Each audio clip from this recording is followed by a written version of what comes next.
Donc aujourd'hui, nous allons parcourir quelques réflexions qui vont permettre de remettre les choses à leur place, d'être un peu plus équanime. Donc nous allons commencer par la réflexion de la souffrance. Alors pourquoi commencer par celle-là? Puisque c'est celle qui nous apparaît le plus clairement en fait, la réflexion sur la souffrance. Alors, la réflexion sur la souffrance, déjà quand on s'intéresse à la souffrance, on peut se demander aussi quelle est la nature de la souffrance.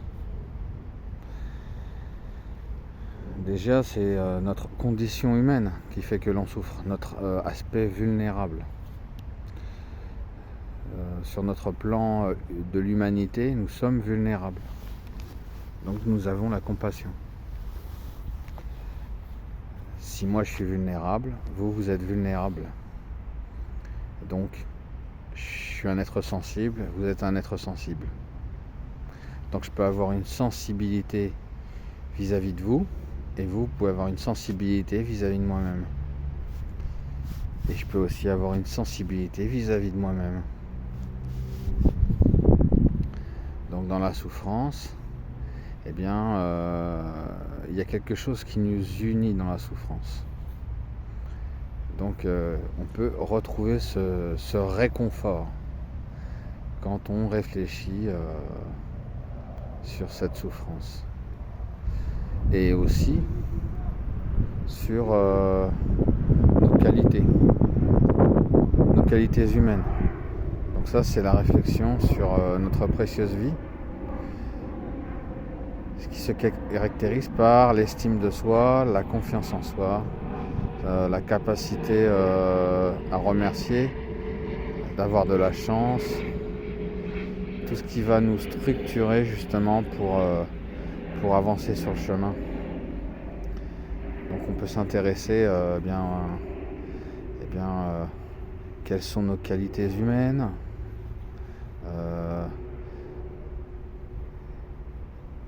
qu'est-ce qui a de la valeur en nous, qu'est-ce qui a de la valeur chez les autres.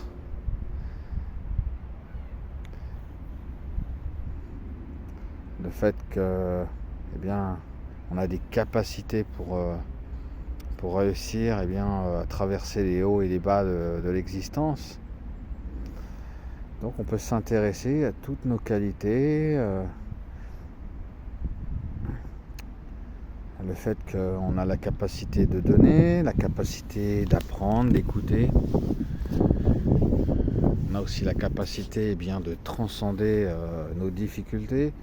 Donc on a des ressources qui sont inhérentes à notre nature. Ensuite, donc ça c'était de méditer sur sa précieuse vie. Ensuite, nous avons la réflexion sur la mort et l'impermanence. Donc, on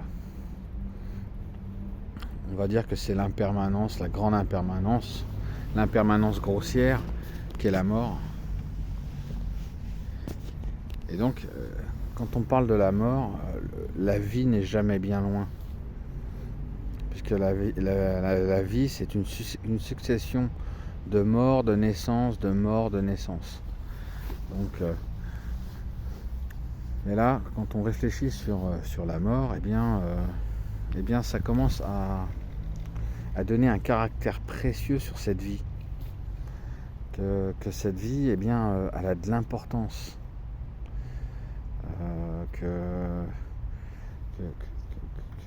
ce qui compte, c'est de vivre maintenant, de savourer chaque instant.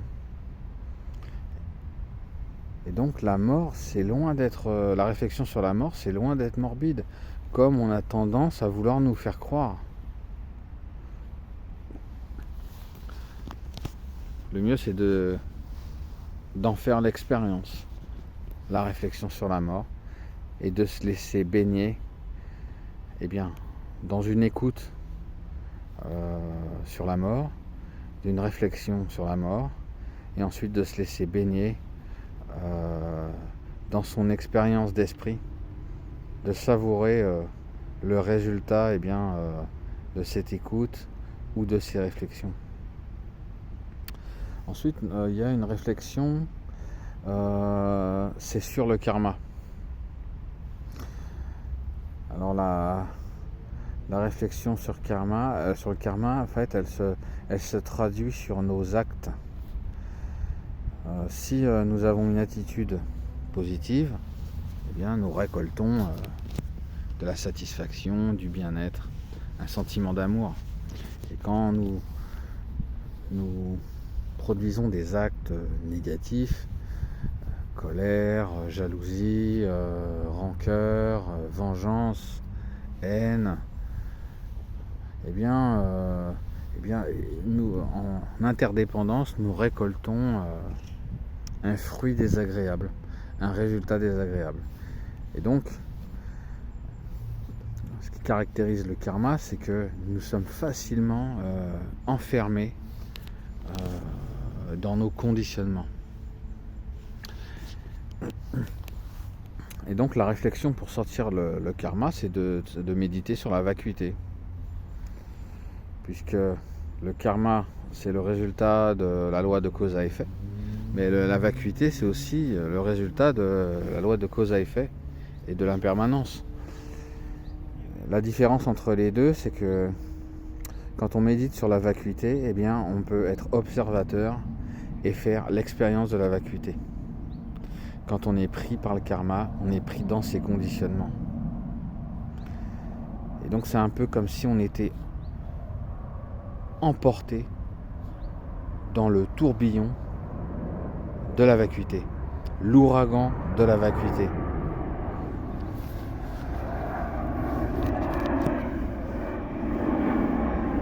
Et ce qui en fait va faire nous modifier notre perception de la réalité.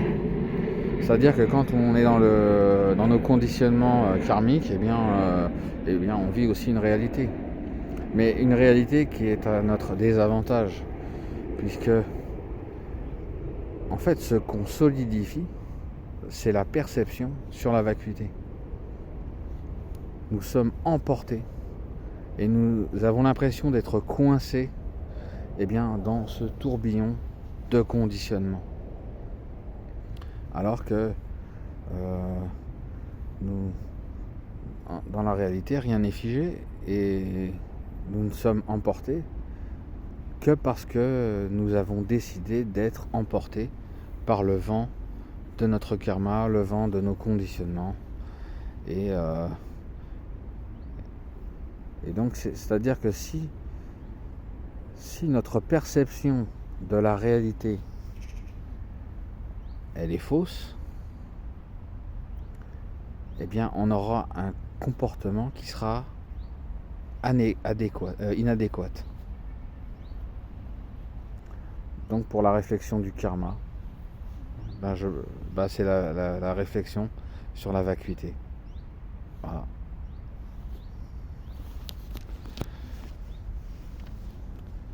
Donc nous revenons sur la souffrance, la réflexion sur la souffrance. Et donc cette souffrance, elle est vacuité. Elle a des causes et des conditions. Cette souffrance, elle est vide d'existence propre.